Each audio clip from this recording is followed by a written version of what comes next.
So hello everyone and good morning सभी को। तो आज हम लोग का रहने वाला है लेक्चर नंबर 5 और इसमें हम लोग देखने वाले हैं इन्फ्लेशन एंड अनएम्प्लॉयमेंट के टाइप्स। ये देखने वाले हैं आज के लेक्चर में। ठीक है, बहुत लोगों को लगा था आज क्लास नहीं होगी बिकॉज मैंने पहले ही आपको बोल दिया था कि क्या बोल दिया था मैंने आपको कि एक दिन बीच में क्लास नहीं हुई थी क्योंकि इंटरनेट कनेक्टिविटी नहीं थी उस दिन। इस वजह से वो क्लास अब सैटरडे को होगी। ठीक है, तो जो 5 डेज़ है वो 5 डेज़ क्लास होगी और इवनिंग में आपको पीवाई की लेक्चर मिलेगा। आज निट्टो नहीं मिलेगा बिकॉज निट्टो इस वीक सिर्फ 3 ही हो, सॉरी पीवाई की लेक्चर इस वीक सिर्फ 3 ही हो पाए, इसलिए एक एक्स्ट्रा लेक्चर आपको, मतलब एक्स्ट्रा तो नहीं, मतलब उसको कंपनसेट करने के लिए आज वो लेक्चर मिलेगा पीवाईक्यू का और कल हम लोग निट्टो का एक लेक्चर देखेंगे जो थोड़ा सा बड़ा कर लेंगे। ठीक है, आज नहीं होगा तो कल वाले को थोड़ा सा बड़ा कर लेंगे। 25 क्वेश्चंस होते हैं, 30 कर लेंगे। ठीक है, चलिए गुड मॉर्निंग सभी को। अंजलि, दीपक, रेमन, प्रभात, विशाल पर कौन है भाई, कैसी कैसी आईडी बना रखी है, बदनाम करने की पूरी साजिश। चलो भाई, धन्यवाद सभी को और गुड मॉर्निंग सभी को।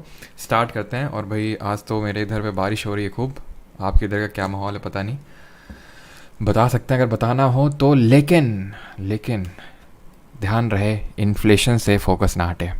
आज हम देखेंगे और इन्फ्लेशन पता है क्यों समझना इंपॉर्टेंट है। तुम में से काफ़ी लोगों ने क्वेश्चन देखेंगे पीवाई की सीरीज़ में कि रेपो रेट बढ़ाना चाहिए घटाना चाहिए, बैंक रेट बढ़ाना चाहिए घटाना चाहिए, CRR SLR बढ़ाना चाहिए घटाना चाहिए, हॉकिश मॉनेटरी पॉलिसी क्या होती है, बैंक को क्या करना चाहिए। वो सारी चीज़ें आप तभी समझ पाएंगे जब आपको इन्फ्लेशन के बारे में पता होगा कि इन्फ्लेशन क्या होता है, इकोनॉमी में कैसे डिमांड बढ़ती है, कैसे डिमांड घटती है, कैसे उसको घटाना होता है। वो सारी चीज़ें आज के लेक्चर में सीखेंगे तो सारी चीज़ें लिंक्ड हैं आपस में, इसलिए इन्फ्लेशन को समझना बहुत इंपॉर्टेंट है। अगर आप आगे के लेक्चर्स जो हमारे मंडे से जो लेक्चर्स होंगे, those lectures will be regarding the money and banking. तो उसमें हम डिफरेंट टाइप की जो पॉलिसीज़ देखेंगे, मॉनेटरी पॉलिसी, तो वो तभी आप समझ पाएंगे जब आपको ये पता है कि इन्फ्लेशन क्या है। तभी तो इन्फ्लेशन को काउंटर कर पाओगे। बीमारी जब पता चलेगी तभी तो बीमारी से लड़ पाओगे। तो बीमारी, इन्फ्लेशन क्या वो बीमारी है? बिल्कुल ये बीमारी है। तब बीमारी बनती है ये जब बहुत ज़्यादा मात्रा में हो जाती है। तो होता क्या इन्फ्लेशन? इन्फ्लेशन अगर सिंपल टर्म्स में मैं बोलूँ तो चीज़ों के दाम बढ़ जाना, इतना सिंपल है बस। यानी कि increase in the general level of prices, increase in the general level of prices, यानी चीज़ों के दाम बढ़ जाना is called inflation. For example, मैंने आपसे बोला कि आज से 10 साल पहले आप एक बिस्किट का पैकेट या पार्ले जी का पैकेट 5 रुपये में आपको मिल जाता था। आज उसी के लिए आपको 10 रुपये देने पड़ते हैं। उसी सेम पार्ले जी का बिस्किट है, कुछ चेंज नहीं हुआ, एक बिस्किट तक एक्स्ट्रा ऐड नहीं हुआ है, पन्नी भी चेंज नहीं हुई है, वही लड़की की फ़ोटो लगी हुई है और पीली पीली कलर की पन्नी है। तो अभी वो जो 5 रुपये का था अब 10 रुपये का हो गया है, वही सेम बिस्किट का पैकेट। मान लेते हैं ये पार्ले जी है हमारा। ठीक, तो क्या आप यहाँ पे देखिए चीज़ों के दाम बढ़ गए हैं कि नहीं बढ़ गए हैं? बस इसी को बोलते हैं इन्फ्लेशन। हिंदी में बोले तो मुद्रास्फीति, इसको बोलते हैं मुद्रास्फीति, हिंदी में बोलते हैं। ठीक, अब यहाँ पे एक बहुत ही अच्छा ब्यूटीफुल सा क्वेश्चन बन सकता है, दैट इज कि इस केस में, इन्फ्लेशन के केस में, जो परचेजिंग पावर होती है, क्या परचेजिंग पावर मनी की, वो बढ़ती है या घटती है? जरा बताइए ये चीज़ को। यानी कि परचेजिंग पावर मतलब ये है कि किसी चीज़ को खरीदने की एक पर्टिकुलर करेंसी की जो शक्ति है उसको परचेजिंग पावर बोलते हैं। वो बढ़ती है इन्फ्लेशन केस में, घटती है? आप खुद ही देखिए यहाँ पे, पहले जो 5 रुपये में पार्ले जी का पैकेट आ जाता था आज वो 10 रुपये में आ रहा है। यानी कि जो काम कल को 5 रुपये कर रहा था, आज को अगर मैं वही 5 रुपये लेके दुकानदार के पास जाऊँगा तो वो मुझे कुछ नहीं देगा, बोलेगा पार्ले जी का पैकेट अब 10 रुपये का हो चुका है। यानी कि जो वैल्यू 5 रुपये की थी पहले, आज वो 10 रुपये की है। यानी कि जो 5 रुपये की पहले वैल्यू होती थी 5 के सिक्के की, आज वो वैल्यू नहीं रही। यानी कि purchasing power decreases in the case of inflation, घट जाती है। परचेजिंग पावर घट जाती है। अब क्योंकि परचेजिंग पावर घट जाती है, यहीं से तो सारे कॉन्सेप्ट निकल के आते हैं। जैसे कि हमारे फिशर भैया ने दिया था, मैंने आपको पहले ही बताया था। फिशर भैया ने क्या बोला था? इरविन फिशर थे हमारे एक इकोनॉमिस्ट बहुत बड़े, उन्होंने बोला था कॉन्सेप्ट ऑफ मनी इल्यूजन दिया था। कॉन्सेप्ट ऑफ मनी इल्यूजन, ठीक है। और उन्होंने एक फॉर्मूला भी दिया था MV is equals to PT। ये फॉर्मूला भी के लिए रट्टा मार लो अगर मारना है तो, बाकी आगे देखेंगे इसको जब मनी सर्कुलेशन के इसके बारे में सारी चीज़ें पढ़ेंगे बैंकिंग वाले में, ठीक है। और अगले वीक आपकी फॉर श्योर इकोनॉमिक्स खत्म होने वाली है, ठीक है, बिकॉज आपके मेन काफ़ी कॉन्सेप्ट हो चुके हैं और मनी एंड बैंकिंग एक अनदर काफ़ी इंपॉर्टेंट है, तो हम अगले वीक कर लेंगे। तो मनी इल्यूजन, उसके बाद अब आप क्वेश्चन लगा सकते हैं आराम से, ठीक है, कहीं से भी। तो मनी इल्यूजन की उन्होंने कॉन्सेप्ट की बात कही थी कि यार देखो, तुम मनी जो है ना, ये मत सोचो कि तुम्हारी इनकम आज से मान लो इनकम तुम्हारी बढ़ गई, कि तुम ये सोच के खुश हो रहे हो कि आज से 5 साल पहले हम 20,000 कमाते थे, आज 25,000 कमा रहे, इनकम सैलरी बढ़ गई है। ना, बढ़ी नहीं है, घट गई है तुम्हारी इनकम। कैसे?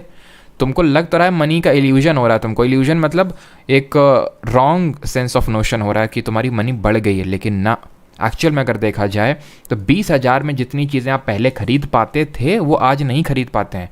वो छोड़िए, आज वो 25,000 में भी नहीं खरीद पाते हैं, आज उसके लिए 30,000 लग रहे हैं आपको। ये मैं जस्ट एग्जांपल दे रहा हूँ। दैट मीन कि परचेजिंग पावर, क्योंकि इन्फ्लेशन बढ़ा तो परचेजिंग पावर कम हो गई उस 20,000 की, अब वही कीमत 30,000 की है।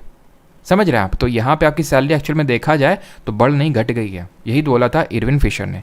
यही तो हमने GDP के कॉन्सेप्ट में भी देखा था सर, कि नॉमिनल GDP को मत देखो, नॉमिनल GDP को मत देखो, रियल को देखो।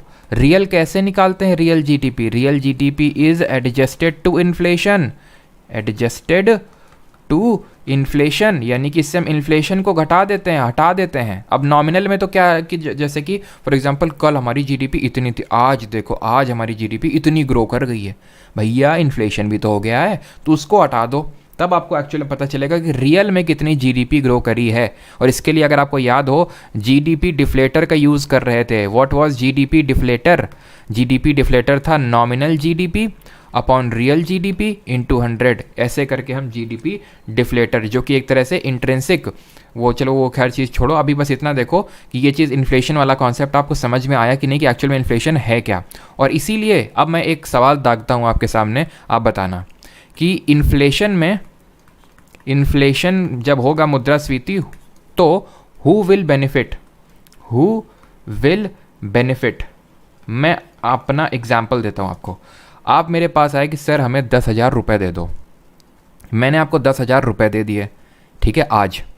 आज मैंने आपको 10,000 रुपये दे दिए, ठीक है। तो मैं कौन हुआ? मैं हुआ लेंडर, मैंने आपको पैसा दिया।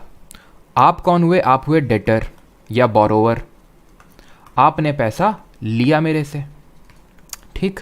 कितना पैसा लिया आपने मेरे से? मान लेते हैं 10,000 रुपये ले लिया, ठीक है। अब अगले साल मैंने बोला कि चलो बेटा कोई नहीं, अगले साल मुझे पैसा दे देना, ठीक है। और तुम ऐसा करना, क्योंकि इन्फ्लेशन भी रहता है, तो चलो ठीक है, तुम इन्फ्लेशन, चलो मैंने ये मान लिया कि ठीक है तुम बेटा, इन्फ्लेशन भी रहता है ना, तो इन्फ्लेशन इतना % है, अभी करंट में मान लेते हैं कि 4% है इन्फ्लेशन, तो ऐसा करना तुम कि तुम मुझे 14,000 रुपये देना, या फिर ठीक है चलो 14,000 नहीं, मैं बोलता हूँ कि आप जैसे 10,000 आपने लिए तो 10,400 रुपये दे देना, ठीक है। तब मैं बोला सर ठीक है, 400 रुपये का जो इन्फ्लेशन हुआ है वो 400 रुपये लगा के आपको दे दूंगा मैं आपको, ठीक है। या फिर मान लेते हैं कि 14,000 में आपको दे दूंगा, सारा कुछ एडजस्टेड टू इन्फ्लेशन। लेकिन फॉर एग्जाम्पल ये इन्फ्लेशन एकदम से बढ़ गया, पहला केस। दूसरा केस ये मानता हूँ कि मैंने आपसे बोला ही नहीं कि यार इन्फ्लेशन एडजस्ट करके देना, मैंने बोला कि 10,000 रुपये मुझे दे देना। अब इन केस में मुझे ये बताओ कौन फ़ायदे में रहेगा?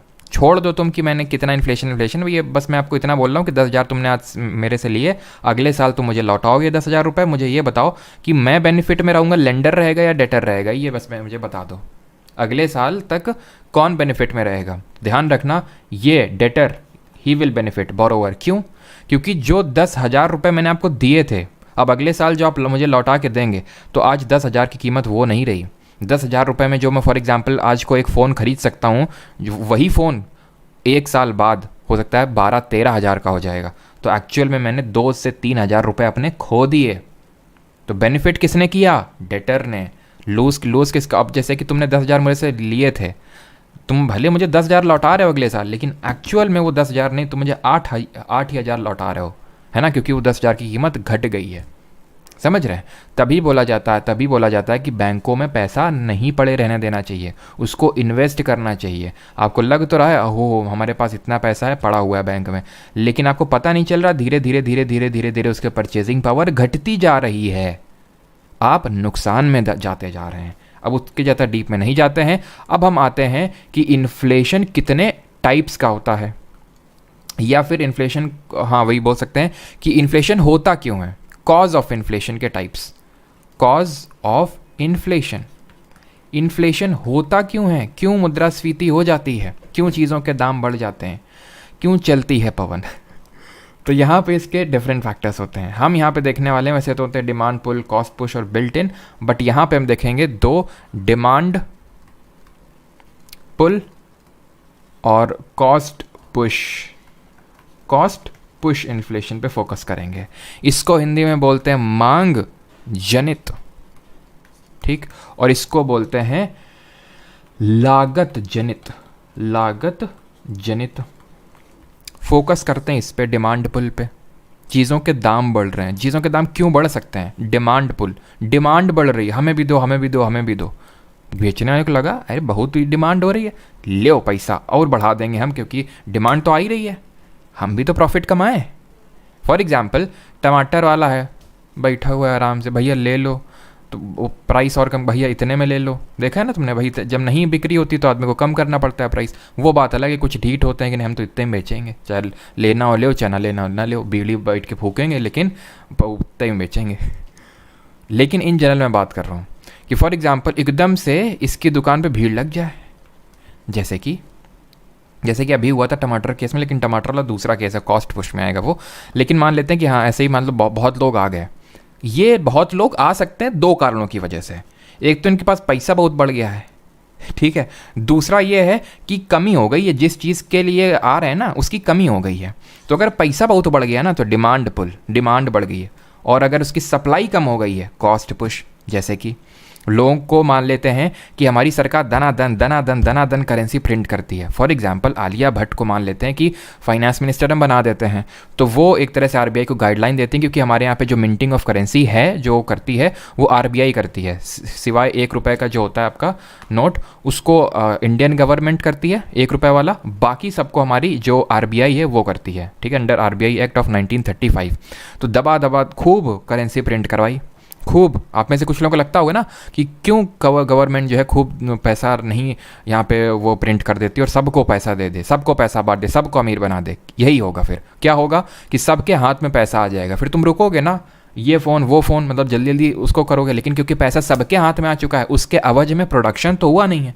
अब जैसे फॉर एग्जाम्पल मैं कोई काम करता हूँ, जैसे मैं मेरी मान लेते हैं कि परचेजिंग पावर बढ़ गई, मैं अमीर हो गया, तो मैं अमीर इसलिए हुआ हूँ बिकॉज उसके अगेंस्ट मैंने कोई सर्विस क्रिएट करी होगी। मैंने जैसे फॉर एग्जांपल आपको पढ़ा रहा हूँ, मैं मेहनत कर रहा हूँ उसके आवाज़ में, जैसे कि आज सब लोग प्रण ले लें कि आज से रील वील कुछ नहीं देखेंगे, काम करेंगे, खुद का फ़ायदा करेंगे, देश का फ़ायदा करेंगे, ठीक है, खूब प्रोडक्शन करेंगे, खूब रात भर काम करेंगे, ऐसा अगर सोच लें। अब ये क्या है, ये एक एक्सट्रीम कंडीशन है। ऐसे तो होने से रहा कि हर कोई एकदम से सोच ले तो एकदम से इन्फ्लेशन बढ़ जाए, ऐसा तो होगा नहीं। धीरे धीरे कोई इकोनॉमी ग्रो करती है, इसी से धीरे धीरे इन्फ्लेशन वो जो है ग्रो करते हैं चीज़ों के प्राइसेस। तो अच्छी बात है कि धीरे थोड़ा इन्फ्लेशन हो रहा है, मतलब इससे पता चलता है कि इकोनॉमी ग्रो कर रही है। लेकिन मान लेते हैं कि एकदम से होगा, एकदम से कब हो सकता है, एकदम से कुछ ऐसे कारणों की वजह से ही हो सकता है कि एकदम से मान लेते हैं दो देशों के बीच में युद्ध हो गया, चीज़ों के दाम बढ़ गए, वो कॉस्ट पुश में आएगा।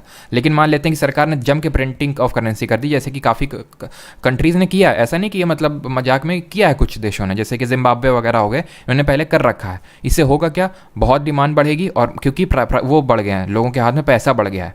अब क्योंकि there is too much money, ठीक है, there is too much money chasing for too few goods, सामान कम है, पैसा ज़्यादा है, अब दाम बढ़ते जाएंगे। क्यों, क्योंकि जो बेचने वाला है वो भी तो सोचेगा हम भी तो दाम बढ़ाएं जब इतने लोग हैं, तो क्योंकि चीज़ें तो है ही नहीं उसके पास उतनी ज़्यादा, चीज़ें उतनी ही हैं, तो चीज़ों के दाम बढ़ेंगे। तो इसको बोलते हैं डिमांड पुल, डिमांड बढ़ रही है। कॉस्ट पुश में क्या है, कॉस्ट पुश हो सकता है जैसे कि इनपुट कॉस्ट बढ़ गई। अब मैं आपको समझाता हूँ कैसे इनपुट कॉस्ट, जैसे कि फैक्टर कॉस्ट बढ़ गई। फैक्टर ऑफ प्रोडक्शन बताए थे पहली क्लास में, पहले दूसरी क्लास में बताया था फैक्टर ऑफ प्रोडक्शन आपके, जैसे कि लैंड, लेबर, कैपिटल, एंटरप्रेन्योरशिप, ये सब आते हैं फैक्टर कॉस्ट में, ठीक है। अब जैसे फॉर एग्जांपल मान लेते हैं जैसे हमारा पाकिस्तान बेटा, वो क्या है, उसके यहाँ पे ऐसी तैसी हुई पड़ी है, क्यों, गेहूँ के दाम, जो बेसिक चीज़ें उनके दाम बढ़ गए बहुत ज़्यादा। गेहूँ के दाम क्यों बढ़ गए? रशिया यूक्रेन लड़ रहे हैं, वहाँ से गेहूँ इंपोर्ट करते थे, लो चीज़ों के दाम बढ़ गए। चीज़ों के दाम क्यों बढ़े? डिमांड बढ़ गई लोगों की ना, सप्लाई कम हो गई। यानी कि सप्लाई साइड, यहाँ पे सप्लाई साइड इन्फ्लेशन भी आप बोल सकते हो, सप्लाई साइड से कमी हो गई है। कमी जैसे रशिया यूक्रेन वॉर हो गया, या फिर मान लेते हैं हमारे यहाँ जो टमाटर महंगे हुए थे, क्यों? क्योंकि बारिश की वजह से सारे टमाटर ख़राब हो गए, चीज़ हो गई कम, इसलिए उसकी डिमांड हो गई बढ़, क्योंकि डिमांड तो अभी भी आ रही टमाटर की, इसी वजह से उसके दाम बढ़ गए। या फिर फॉर एग्जांपल गवर्नमेंट जीएसटी बढ़ा दे, जैसे कि फॉर एग्जांपल अगर गवर्नमेंट 18% जीएसटी ना लगाए तो जो कोर्स मैं आपको 1000 रुपये में देता हूँ हो सकता है मैं आपको 800 में दे दूँ। लेकिन क्योंकि जो जीएसटी वो किस तरह का टैक्स है? इनडायरेक्ट टैक्स है। कल मैंने समझाया तो उसको ट्रांसफ़र किया जा सकता है, और वो करते भी हैं। अगर चीज़ों के दाम बढ़ रहे हैं, जैसे कि गेमिंग इंडस्ट्री में 28% लगा दिया हमारी गवर्नमेंट ने जीएसटी, तो अब जो गेमिंग में इन्वॉल्व होंगे, अगर कोई वो सर्विसेज प्रोवाइड कर रहे हैं गेमिंग वाले, तो ऑब्वियस सी बात है प्राइस बढ़ाएंगे, ट्रांसफ़र करेंगे आप पे वो उस प्राइस को। तो इससे होगा क्या? इससे ये होगा कि चीज़ों के दाम बढ़ेंगे, सिंपल। तो टैक्स बढ़ने की वजह से भी दाम बढ़ सकते हैं। या फिर फॉर एग्जांपल अगर मैं कोई चीज़ बनाता हूँ, क्या चीज़, मान लेते हैं कि मैं बिस्किट बनाता हूँ, मान लेते हैं गेहूँ के दाम बढ़ गए, जैसे कि पाकिस्तान में बिस्किट के दाम बढ़ गए होंगे। अब बिस्किट के दाम क्यों बढ़े होंगे? क्योंकि जो वीट वो है, वीट के दाम बढ़ गए, यानी कि रॉ मटेरियल का प्राइस, यानी जो इनपुट कॉस्ट है वो बढ़ गया है। समझ गए? Demand pull cost push. अब इससे ज़्यादा डीप में समझने की ज़रूरत नहीं है। अब ये बताइए कि आपको बेसिक सब समझ में आ गया कि नहीं, कि इन्फ्लेशन क्या होता है, क्या नहीं होता है, सारी चीज़ें। फिर आगे बढ़ते हैं कि इन्फ्लेशन को मेजर कैसे करते हैं डिफरेंट इंडेक्सेस में। एजुकेशन पे जीएसटी नहीं होना चाहिए, लेकिन है ना, 18% जीएसटी है।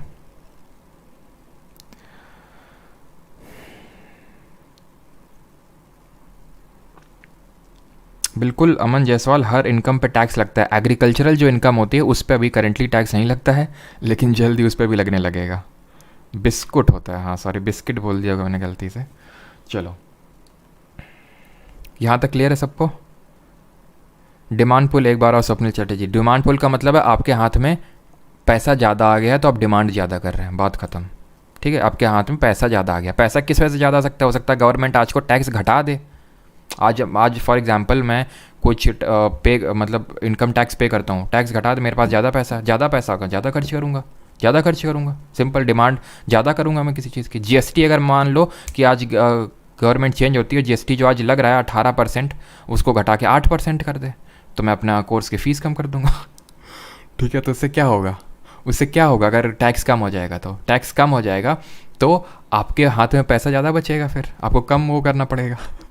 अब कुछ इसको इनडायरेक्टली मत रिलेट करना, बस मैं आपको एग्जांपल दे रहा हूँ। ठीक है, एग्जांपल हो सकता है कि 18 से अगर मान लो 28 हो गया तो मैं और ज़्यादा कोर्स की फ़ीस इंक्रीज़ हो जाएगी, और ज़्यादा फीस इंक्रीज़ हो जाएगी, तो फिर उससे क्या होगा? उससे ये होगा कि फिर आपके हाथ में और कम पैसा बचेगा, तो आप और कम चीज़ें डिमांड करोगे, सिंपल। ठीक, अब आते हैं कि इसके डिफरेंट इंडेक्सेस क्या होते हैं। Measurement of inflation. इस मुद्रास्फीति को अब मेजर करने चलते हैं हम लोग कि कैसे मेजर करती है हमारी गवर्नमेंट। तो डिफरेंट इसके टूल्स होते हैं। एक तो हम यूज़ करते हैं WPI को और यूज़ करते हैं CPI को। ठीक है, WPI CPI, इसको बोलते हैं क्या? इसको बोलते हैं wholesale price index. Wholesale price index. CPI होता है कंज्यूमर प्राइस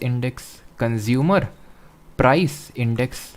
अब मुझे अगर मेजर करना है कि जैसे मैं कोई बिस्किट बना रहा है, कोई जूस बना रहा है, कोई चीनी बना रहा है, कोई नमक बना रहा है, कोई आटा बना रहा है, हर कंपनी कुछ ना कुछ बना रही है। और होलसेल में थोक विक्रेता ना, कि इस चीज़ के थोक विक्रेता, उस चीज़ के मसालों के थोक विक्रेता, है ना, तो थोक विक्रेता होते हैं। इसको बोलते हैं थोक मूल्य सूचकांक। ठीक है, थोक मूल्य सूचकांक। और इसको बोलते हैं कंज्यूमर प्राइस वाले को उपभोक्ता। ठीक है, उपभोक्ता मूल्य सूचकांक। दो तरह के हमारे सूचकांक होते हैं। अब मैं ये देखना चाहता हूँ कि जब इंडस्ट्री से कोई चीज़ प्रोडक्ट निकलता है तो उसमें कितनी चीज़ की वृद्धि हुई। यानी कि 2010 में 2011 में जो चीज़ मिलती थी, आज वही चीज़ कितने में मिल रही है ना। 2011 में जब कोई चीज़ इंडस्ट्री से एक बिस्कुट का पैकेट निकल रहा था तब उसका कितना प्राइस था, और आज जो बिस्कुट का पैकेट निकल रहा है उसका प्राइस कितना है। मेजर कर लो, इन्फ्लेशन का रेट आपको पता चल जाएगा। ठीक, लेकिन फिर हम एक आता कैलकुलेट करते हैं CPI, consumer price index. Consumer के पर्सपेक्टिव से देखते हैं कि 2011 में कंज्यूमर को वही बिस्कुट का पैकेट कितने में मिल रहा था और आज कितने में मिल रहा है। हो सकता है जब इंडस्ट्री ये होलसेल से जब निकलता हो, इंडस्ट्री से जब निकलता हो, तब इसकी कीमत होती हो 8 रुपये, आज को कीमत है इसकी 12 रुपये। लेकिन जब कंज्यूमर को मिलता है तो 10 रुपये में मिलता है और आज कीमत है 15 रुपये। तो यहाँ पे डिफरेंट रेट ऑफ इन्फ्लेशन होगा, जिसको आप 4/8/2 करके निकलोगे तो 50% ऐसे निकल के आएगा। यहाँ पे 5/10 और वो आपका निकल के आएगा 50%। तो अगर हम देखें तो कंज्यूमर के साइड से इन्फ्लेशन, अगर कंज्यूमर के साइड से इन्फ्लेशन को मेजर करना है तो कंज्यूमर प्राइस इंडेक्स, और अगर थोक में यानी होलसेल यानी कि जब वो इंडस्ट्री से निकलता है उस साइड से आपको मेजर करना है इन्फ्लेशन, तो आप होलसेल प्राइस इंडेक्स का यूज़ करते हैं, बात ख़त्म। ठीक है, अब होता क्या है, इसको मैं हटाता हूँ यहाँ से। अब होता क्या है, जब WPI हम कैलकुलेट करते हैं ना, WPI जब हम कैलकुलेट करते हैं तो हम, अब आपके दिमाग में डाउट आ रहा हो कि अलग अलग क्यों करते हैं, सेम ही क्यों नहीं कर लेते हैं। इससे होता ये है कि जो मॉनेटरी पॉलिसी बनाते हैं, RBI में 6 मेंबर की एक कमेटी होती है, मंडे से पढ़ेंगे, जो मॉनेटरी पॉलिसी कमेटी बनाती है। हमारे इकोनॉमिस्ट बैठे हुए हैं इस ताक में कि देख चेक में रखें इन्फ्लेशन को, ऐसा ना हो कि इन्फ्लेशन भाग के निकल जाए, आउट ऑफ कंट्रोल हो जाए, इकोनॉमी गड़बड़ा जाए। थोड़ा थोड़ा इन्फ्लेशन भी रहना चाहिए। तो वो चीज़ एकदम चेक में रखती है कौन, हमारी ये जो गवर्नमेंट आप बोल सकते हैं, वैसे तो RBI और गवर्नमेंट दोनों काम करती हैं इसके लिए। तो इसके लिए हमें ये ज़रूरी है कि पहले ये देखें कि जब इंडस्ट्री से निकल रहा है तब कितना है, ताकि कंज्यूमर के पहुंचते पहुंचते तक उस चीज़ को हम कंट्रोल कर सकें।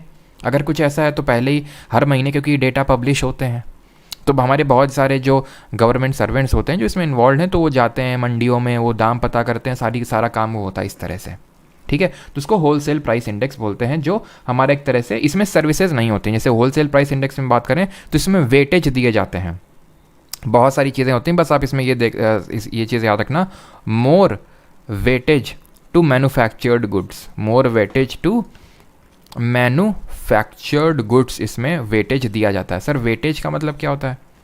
वेटेज मतलब इसमें डिफरेंट बास्केट बना देते हैं, बास्केट ऑफ कमोडिटीज़ की, इस चीज़ का इस चीज़ का इस चीज़ का इस चीज़ का प्राइस हम चेक करेंगे और देखेंगे इन्फ्लेशन कितना हुआ। ठीक है, तो उसमें से एक है हमारा, उस बास्केट में एक चीज़ है मैन्युफैक्चर्ड गुड, तो उसको वेटेज ज़्यादा देते हैं ताकि हमें पता चल सके कि मैन्युफैक्चर्ड गुड के पर्सपेक्टिव से कितना बढ़ा है। तो अगर हमें मैन्युफैक्चर्ड गुड के पर्सपेक्टिव से चेक करना है हमें, मतलब गवर्नमेंट को, तो वो WPI को रेफर करेगी। और अगर सर्विसेज के पर्सपेक्टिव से चेक करना है ना, कि सर्विसेज, जैसे मैं सर्विस आपको दे रहा हूँ, इतना तो हम लोगों ने पढ़ा है, उसके लिए WPI की तरफ झांकेगी भी नहीं। क्यों? क्योंकि does not capture service changes in services.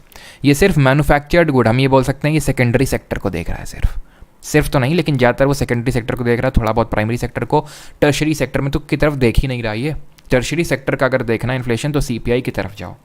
इससे क्या होता है, हमें बेटर मॉनेटरी पॉलिसी को बनाने में मदद मिलती है सरकारों को। ठीक है, तो does not capture the changes in the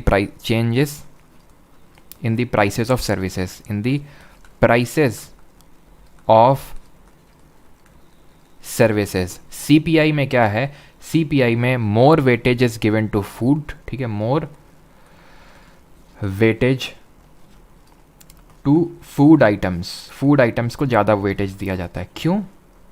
क्योंकि कंज्यूमर के पर्सपेक्टिव से चेक कर रहे हैं, कंज्यूमर क्या कंज्यूम करता है ज़्यादातर, सभी लोग फूड आइटम हर कोई कंज्यूम करता है।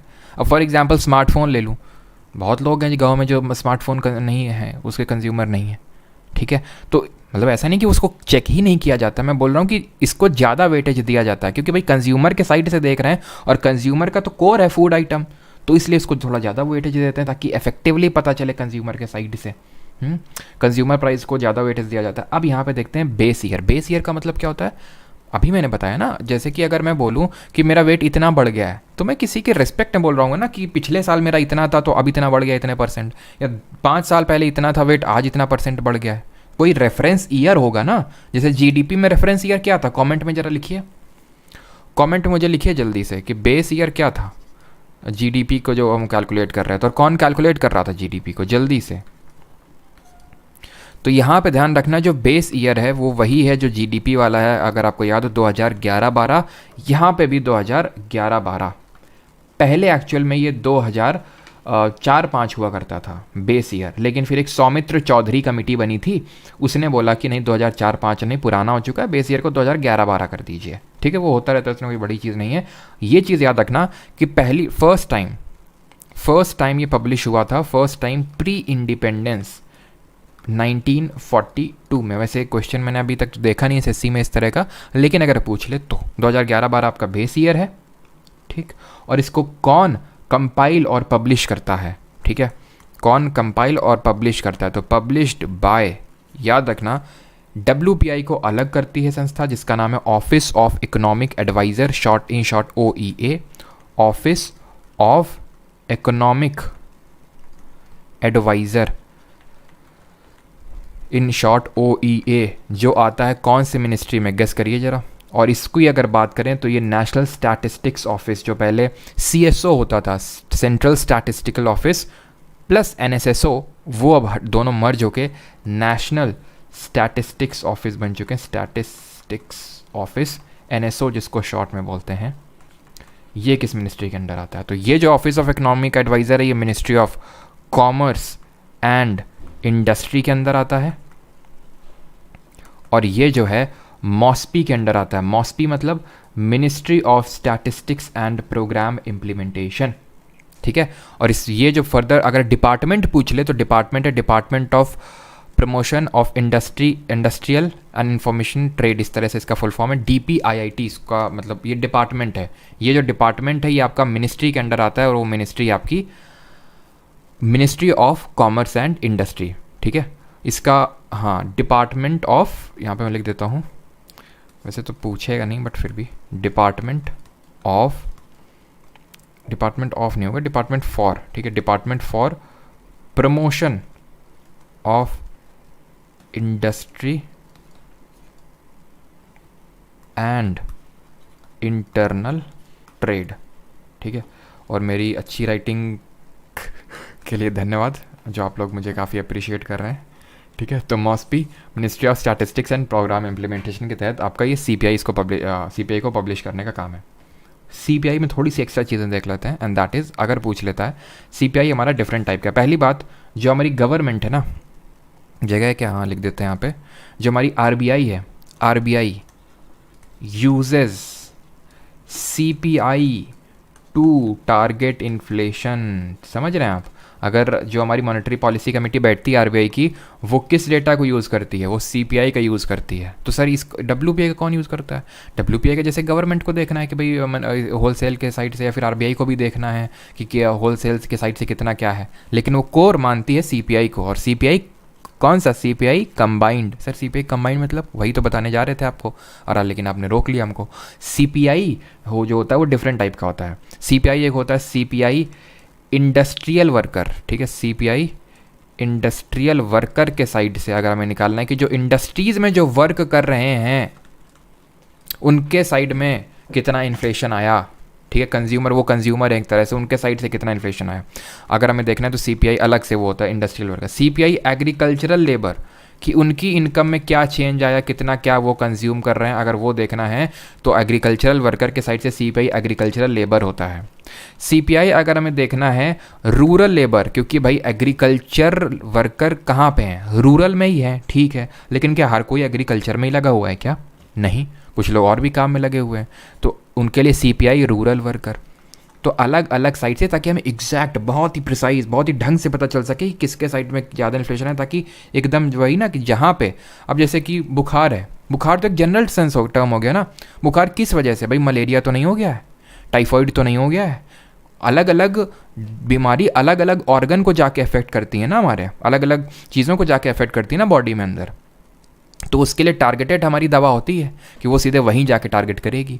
इसीलिए अलग अलग हम निकालते हैं ताकि हमें एग्जैक्टली वहीं जाके टारगेट करें जहाँ पे ज़्यादा नीड है।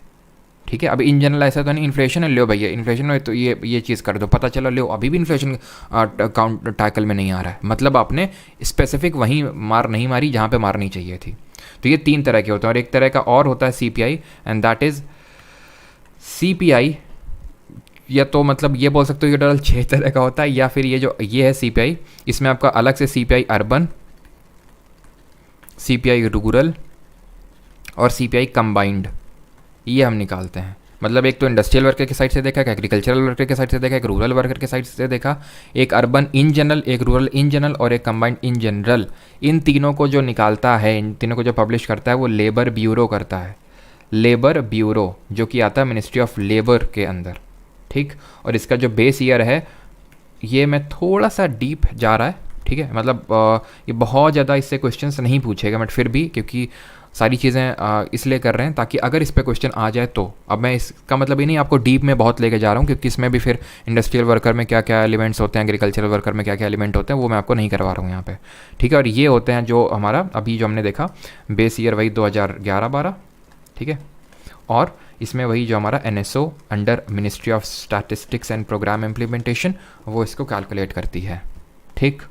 इतनी चीज़ क्लियर, यहाँ तक सभी को क्लियर हुआ कि नहीं बताइए। इसके बाद हम आते हैं जो टाइप्स ऑफ इन्फ्लेशन होते हैं, जैसे कि क्रीपिंग, वॉकिंग, रनिंग, गैलोपिंग, इन सब पे आते हैं और वो काफ़ी इंपॉर्टेंट है। उसमें हम भी देखेंगे, फिलिप्स कर्व भी देखेंगे।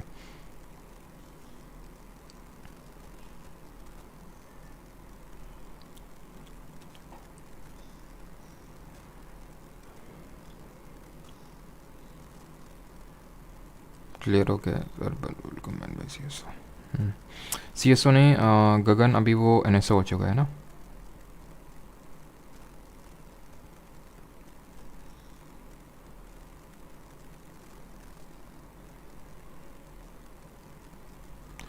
हेडलाइन इन्फ्लेशन टोटल इन्फ्लेशन होता है और कुछ नहीं। हेडलाइन इन्फ्लेशन मतलब टोटल इन्फ्लेशन, जहाँ पे सारे मतलब सब कुछ ले लेते हैं, ठीक है।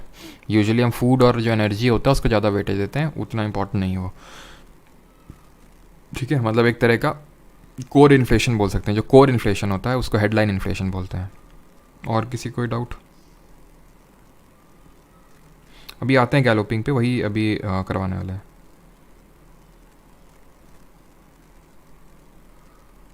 WPI CSO बताए ना ना शिवांगी गुप्ता, WPI CSO ना बताए, WPI OEA बताए। देखो, office of economic adviser.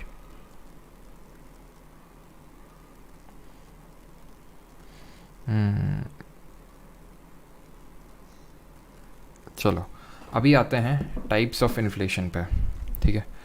Types कितने टाइप का होता है?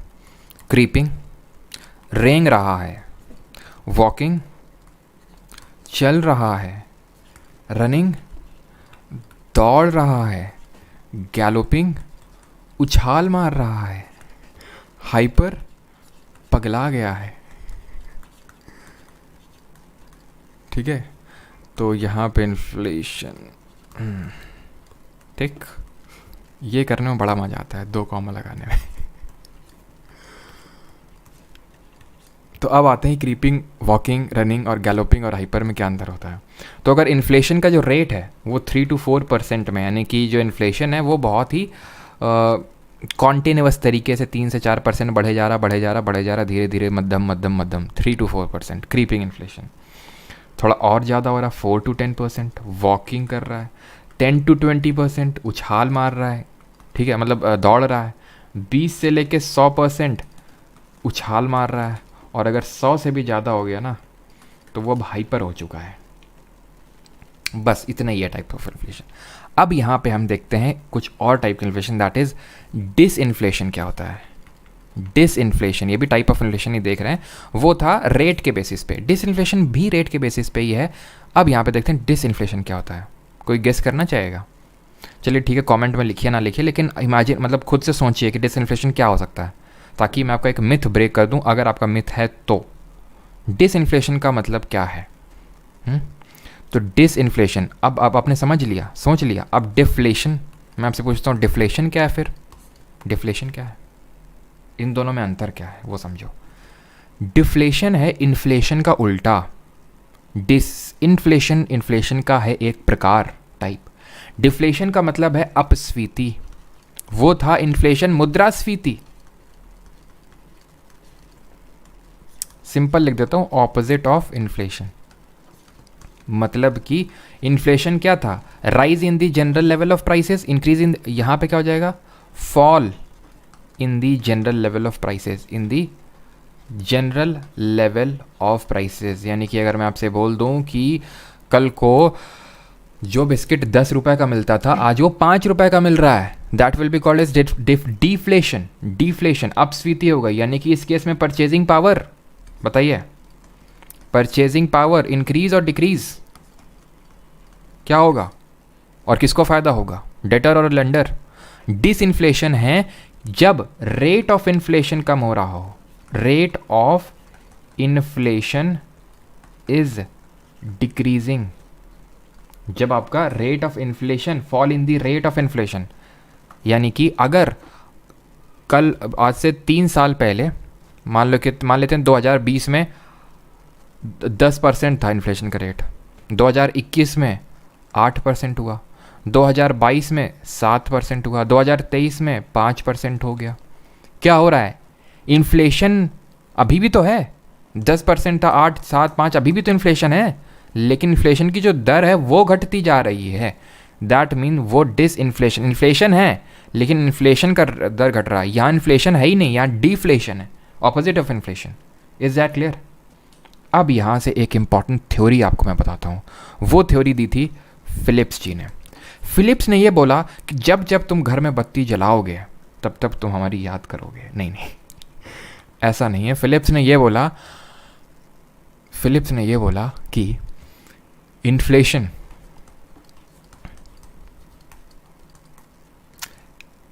And unemployment, different type of unemployment अभी हम देखेंगे, हैव इनवर्स रिलेशनशिप। कल डिमांड एंड सप्लाई पढ़ रहे थे, डिमांड कर्व पढ़ा था, कैसा था वो, नेगेटिव स्लोप का था, इनवर्स रिलेशन था कि अगर प्राइस बढ़ेगा तो डिमांड घटेगी, प्राइस घटेगा तो डिमांड बढ़ेगी। वही इन्फ्लेशन और अनएम्प्लॉयमेंट में होता है, यानी मुद्रास्फीति और बेरोजगारी में। यानी कि अगर इन्फ्लेशन बढ़ेगा तो अनएम्प्लॉयमेंट घटेगा, मतलब कि अगर इन्फ्लेशन बढ़ेगा तो लोग और एम्प्लॉय होंगे, उनको रोजगार मिलेगा। तो सर अभी तो बोले थे इन्फ्लेशन गलत होता है। मैंने कब बोला इन्फ्लेशन गलत होता है? मैंने ये बोला ज़्यादा इन्फ्लेशन है, बहुत ज़्यादा, आउट ऑफ कंट्रोल, वो गलत है। फिर वो हमारी जो सरकारें हैं, मतलब जो हमारी आरबीआई है और जो गवर्नमेंट है, वो कंट्रोल करेगी उस चीज़ को। ठीक है, अब इन्फ्लेशन होना ज़रूरी इसलिए है बिकॉज ताकि लोगों के हाथ में थोड़ा पैसा तो हो, ताकि इकोनॉमिक एक्टिविटी होती रहे। जैसे मनरेगा स्कीम के बारे में आपने सुना है, तो 2005 में एक्ट लाई हमारी गवर्नमेंट, उसके थ्रू क्या किया, लोगों के हाथ में पैसा देने के लिए, खासकर रूरल इकोनॉमी को प्रमोट करने के लिए उन्होंने बोला आओ फावड़ा लेके गड्ढा खोदो और फिर उसको भर दो, हम तुमको 100 रुपये दे देंगे। तो मतलब वहाँ पे क्या होता है, रूरल इंफ्रास्ट्रक्चर बिल्ड किया जाता है, भले काम हो ना हो, लेकिन एक तरह से क्या होता है कि 100 डेज ऑफ अनस्किल्ड आपको काम मिलेगा, एम्प्लॉयमेंट मिलेगा। उस एम्प्लॉयमेंट से क्या किया गया, ताकि लोगों के हाथों पैसा जाए, ताकि पैसे से कुछ खरीदें, इकोनॉमिक एक्टिविटी हो, इकोनॉमी ग्रो करे। तो इन्फ्लेशन, थोड़ा इन्फ्लेशन मतलब अच्छा है इकोनॉमी के लिए, मतलब इन्फ्लेशन होगा तो एम्प्लॉयमेंट बढ़ेगा, यानी अनएम्प्लॉयमेंट घटेगा, यानी फिलिप्स कर्व ये बनेगा। लेकिन दोस्तों, अब मैं तुम्हें बताना चाहता हूँ कि हमेशा ट्रू नहीं होता है। एक सिचुएशन आती है स्टैगफ्लेशन की। ये स्टैगफ्लेशन की वो बहुत ही गंदी सिचुएशन है जब इन्फ्लेशन बहुत तगड़ा है और अनएम्प्लॉयमेंट भी बहुत तगड़ा है। एक तो अब इन्फ्लेशन से लड़ो और ऊपर से अनएम्प्लॉयमेंट से भी लड़ो, यानी कि यहाँ पे फिलिप्स कर्व फेल हो जाता है। फिलिप्स कर्व भी, या फिर फिलिप्स की जो थ्योरी है वो फेल हो जाती है। बस स्टैगफ्लेशन क्या होता है समझ गया ना, कि इन्फ्लेशन है बट फिर भी इकोनॉमिक एक्टिविटी नहीं हो रही है, इकोनॉमी में अनएम्प्लॉयमेंट बढ़ रहा है अभी भी। That is called as stagflation. जो जनरल थ्योरी है उसको वॉलेट करता है स्टैगफ्लेशन। जैसे फॉर एग्जाम्पल अगर मैं बात करूं, ग्रेट डिप्रेशन में तो खैर डिफ्लेशन वगैरह हो गया, जैसे ग्रेट डिप्रेशन हो गया आपका, ठीक है।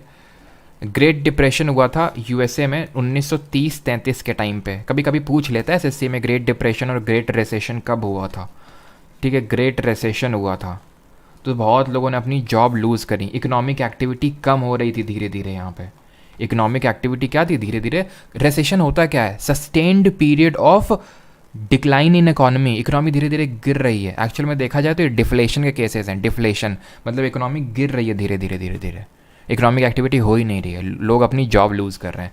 तो ग्रेट डिप्रेशन और ग्रेट रिसेशन की डेट याद रखिएगा। अब यहाँ तक सबको क्लियर है कि नहीं? फिर हम बढ़ते हैं अब क्वेश्चंस की ओर, या फिर पहले अनएम्प्लॉयमेंट बता दें। अनएम्प्लॉयमेंट भी थोड़े से ही हैं, मतलब 5-6 टाइप हैं, उसको कर लेते हैं, उसके बाद आगे बढ़ते हैं। बताइए।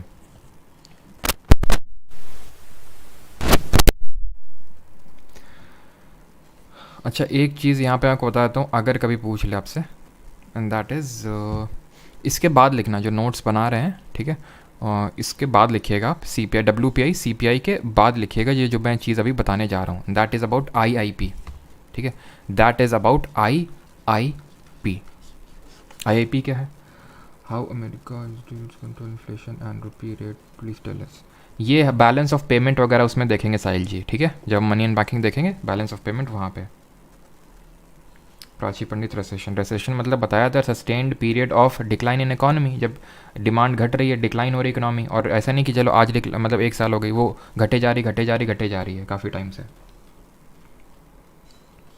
Yes, index of industrial production, इसको बोलते हैं index of industrial production. Sir ये क्या है और क्यों CPI WPI के बाद इसको ऐड करना है?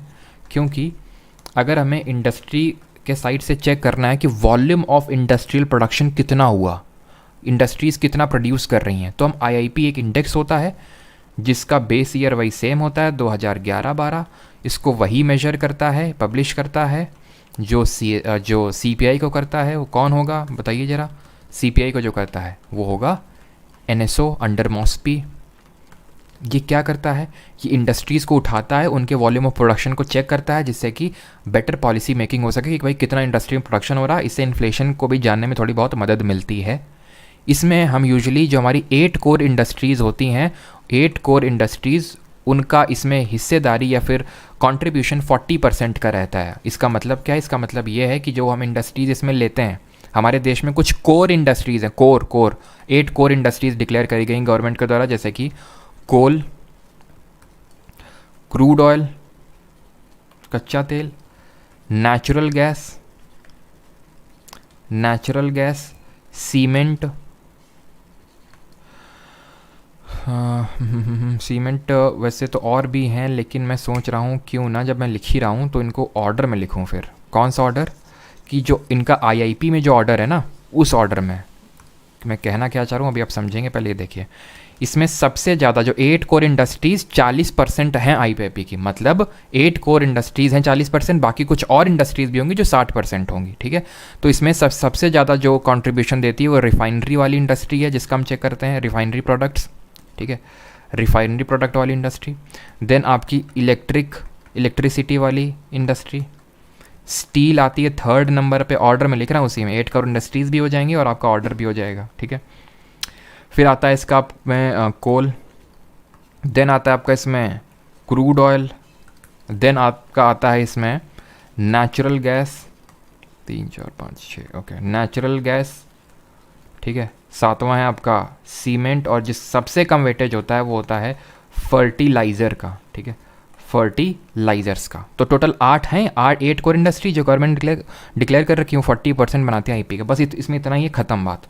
इस चैप्टर को यहीं पे क्लोज करना है। Index of industrial production base year इतना है, पब्लिश ये करता है, 8 कोर इंडस्ट्रीज 40% इसका कॉन्ट्रीब्यूट करती हैं, सबसे ज़्यादा जिसमें कि रिफाइनरी प्रोडक्ट वाला है और सबसे कम वाला फर्टिलाइज़र है।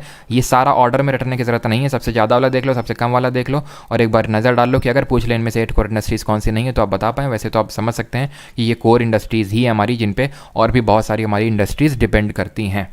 अब आते हैं टाइप ऑफ अनएम्प्लॉयमेंट पे।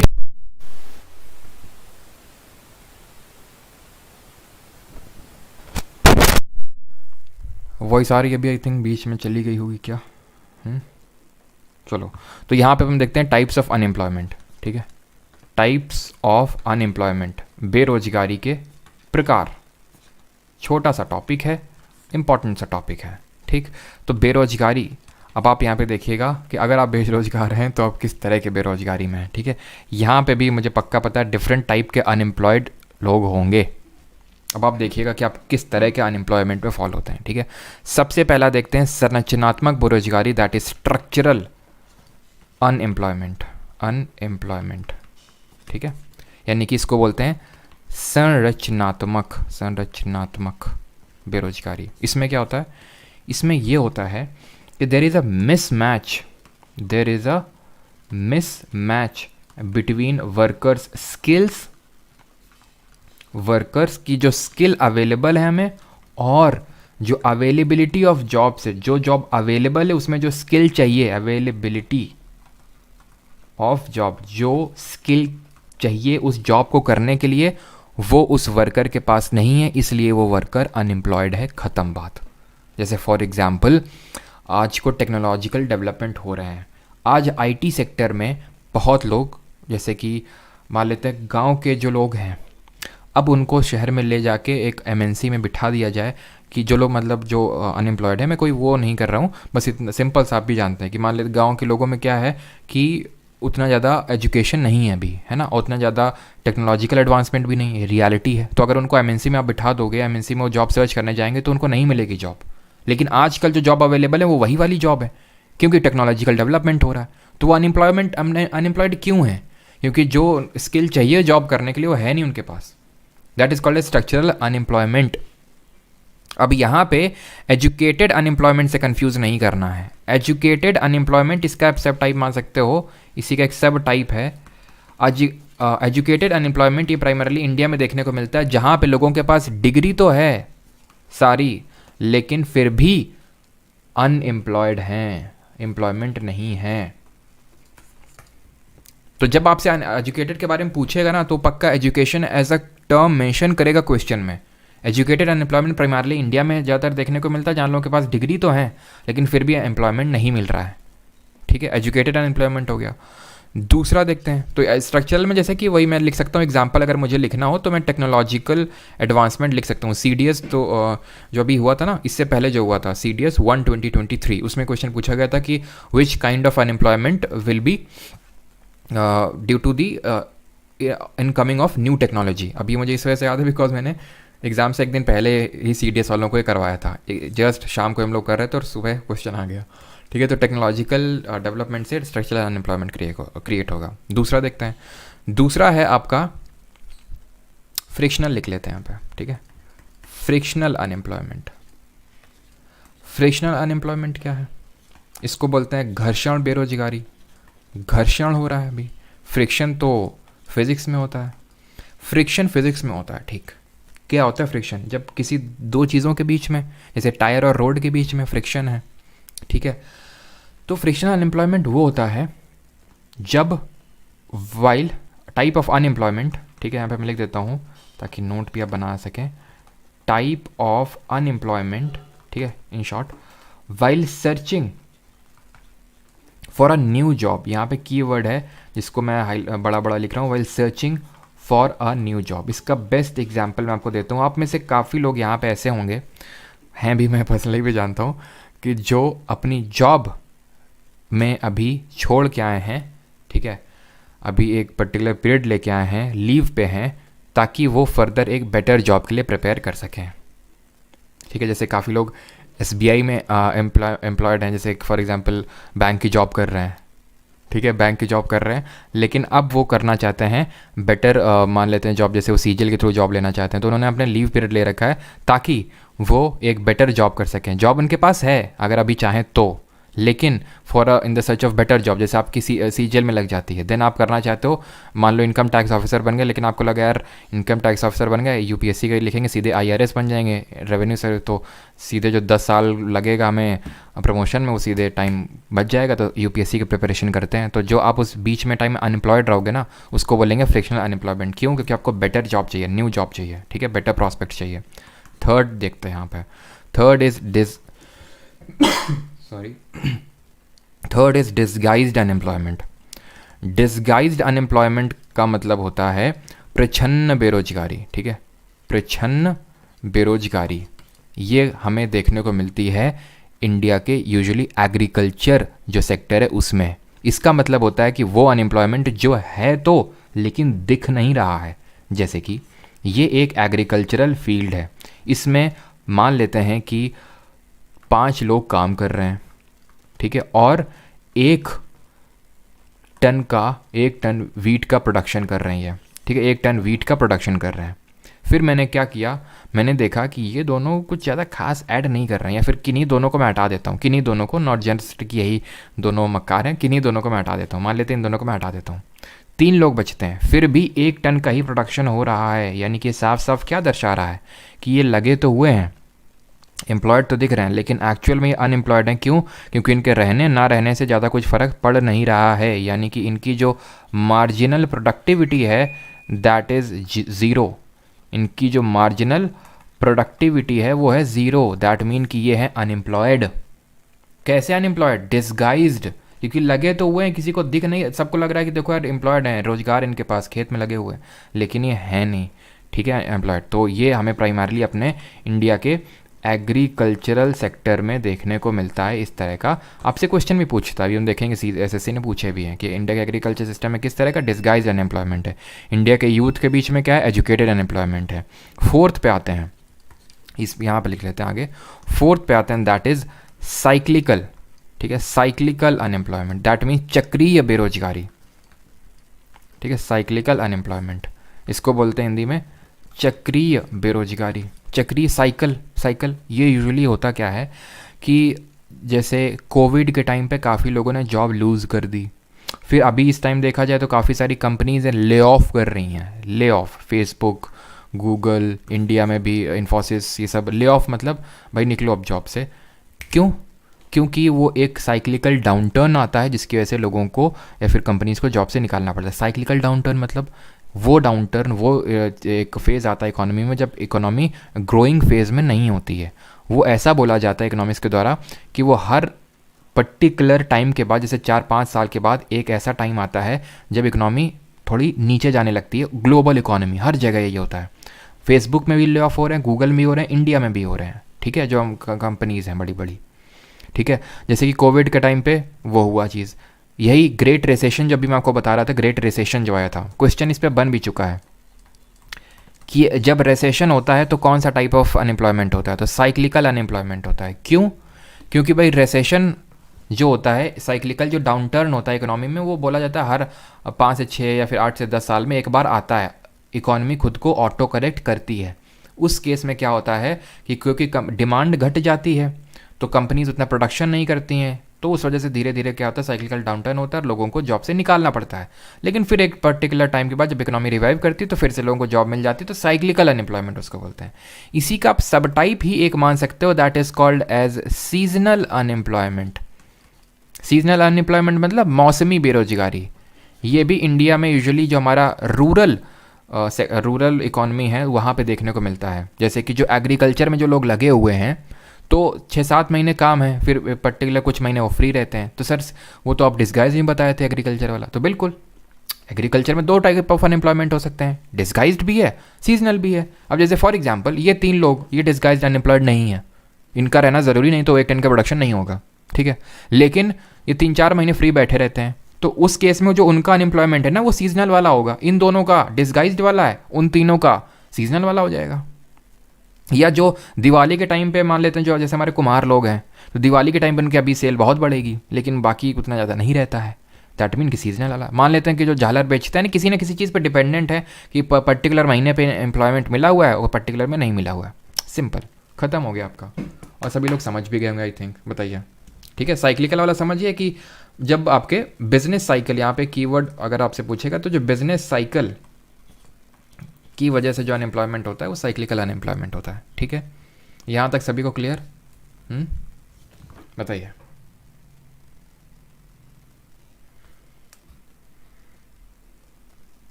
करिए जरा इस क्वेश्चन को, 4th नंबर को, 4th नंबर क्वेश्चन को करिए। एसी सेलर है अगर कोई तो उसको गर्मियों में ज़्यादा वो काम मिलेगा, सर्दियों में नहीं होगा। कोल्ड ड्रिंक इंडस्ट्रीज, बिल्कुल। अमन जायसवाल साइक्लिक बता दीजिए फिर से। साइक्लिक अमन देखो, अगर जिन लोगों को भी नहीं सही में समझ में आया, साइक्लिकल होता क्या है कि इकोनॉमी एक ऐसा टाइम आता है जब सारी चीज़ें डाउन चली जाती हैं। जैसे कि अभी रशिया यूक्रेन वॉर चल रहा है, इधर ख़राब हालत, हर जगह ख़राब हालत है, तो क्या है कि धीरे धीरे धीरे डिमांड बढ़ नहीं रही, चीज़ों के प्राइस बढ़ रहे हैं। तो उससे होता क्या है, उससे होता ये है कि कंपनीज़ को भी तो घाटा हो रहा है, तो कंपनीज आपको ऐसे तो नहीं चलो हमें घाटा हो रहा है हम पैसा ला के तुमको वो कहाँ से ला के देंगे, तो वो ले ऑफ कर देती हैं कि भाई जॉब से निकलो अभी आप, ले ऑफ कर दिया। या फिर नई नई टेक्नोलॉजी आ रही है, जैसे फॉर एग्जांपल कि आर्टिफिशियल इंटेलिजेंस का आ गया, तो इस वजह से एकदम से जॉब चली गई, एकदम से अभी तो चली गई लेकिन वो फिर धीरे धीरे धीरे फिर से सब लोगों को जॉब मिल जाएगी, जैसे वो एआई के बारे में सीख जाएंगे या फिर जब इकोनॉमी रिवाइव होने लगेगी, तो एक साइकिल आता है उसमें वो लोग अनएम्प्लॉयड होते हैं। ठीक है, चलिए इन्फ्लेशन वल्नरेबल क्या, sustained rise in the general price level it's called as inflation. ठीक है, डिसइन्फ्लेशन डिक्रीज क्या है, डिसइन्फ्लेशन है decrease in the rate of inflation. Deflation क्या है, decrease in the general price level. Stagflation क्या है, इन्फ्लेशन बहुत ज़्यादा है और अनएम्प्लॉयमेंट भी बहुत ज़्यादा है, against the Phillips curve. If there is a sorry खांसी ज़्यादा आ रही है आज। If there is a lack of money supply in comparison to the supply of goods and services, then the possible consequence would be, यानी कि money supply तो की कमी है लेकिन goods in comparison to supply goods and services बहुत आ रहे हैं, मनी सप्लाई लोगों के हाथ में है नहीं, तो फिर क्या होगा उस केस में, क्या होगा बताइए, खुद ही सोचिए। इन्फ्लेशन का उल्टा है ना ये। डिमांड पुल में क्या था, लोगों के पास बहुत पैसा आ रहा था, बहुत पैसा आ रहा था, बहुत पैसा आ रहा था, तो लोग ज़्यादा डिमांड कर रहे थे, इन्फ्लेशन हो रहा था।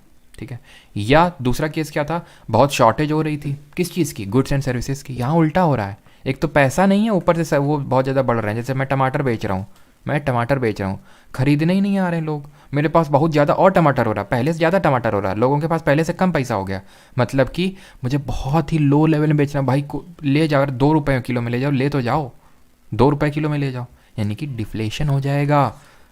बेसिक ये नहीं कि इन्फ्लेशन हम चैप्टर कर रहे हैं तो डिफ्लेशन कैसे हो जाएगा आंसर। ठीक है, इन्फ्लेशन सोचो उसमें क्या लिखा हुआ है, मैंने एकदम फील के साथ आपको सारी चीज़ें बताई हैं। In India inflation is measured by, बताइए भारत में मुद्रास्फीति को कौन मेजर करता है, कौन निकालता है? ऑप्शंस आपके सामने हैं। सही आंसर क्या होगा, मतलब इज मेजर्ड बाय, किससे, नॉट कौन निकालता है, किससे मेजर किया जाता है, सीपीआई। अभी मैंने बताया था आपको कि आरबीआई किसको यूज़ करती है, आरबीआई यूज़ करती है सीपीआई को। ठीक है, आरबीआई किसको यूज़ करती है, सीपीआई को आरबीआई यूज़ करती है। ठीक है, इन्फ्लेशन को मेजर करने के लिए। 7th, the period of high inflation, low economic growth and high unemployment is termed as stagflation, stagnation, relation, take off stage. बताइए इसमें क्या आंसर होगा।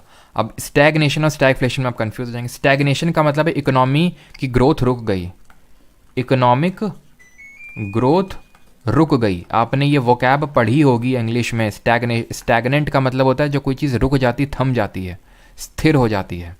स्टैगफ्लेशन आंसर होगा। ठीक है, CHSL 2020 में क्वेश्चन पूछा गया। During inflation tax rate should, inflation को अगर काउंटर करना है तो टैक्स रेट क्या करना पड़ेगा, बढ़ाना है, घटाना, रिमेन कांस्टेंट, फ्लक्चुएट। अब यहीं से आप ना धीरे धीरे उस फेज़ में जाते जाओगे जहाँ पे आप आराम से बता पाओगे कि जब मैं तुम्हें ये पढ़ा दूंगा ना, CRR क्या होता है, SLR क्या होता है, बैंक रेट क्या होता है, रेपो रेट क्या होता है, तुम एकदम चुटकियों में बताओगे कि CRR को बढ़ाना है कि घटाना है ऐसा, और रेपो रेट को बढ़ाना है कि घटाना है अगर इन्फ्लेशन को काउंटर करना है तो।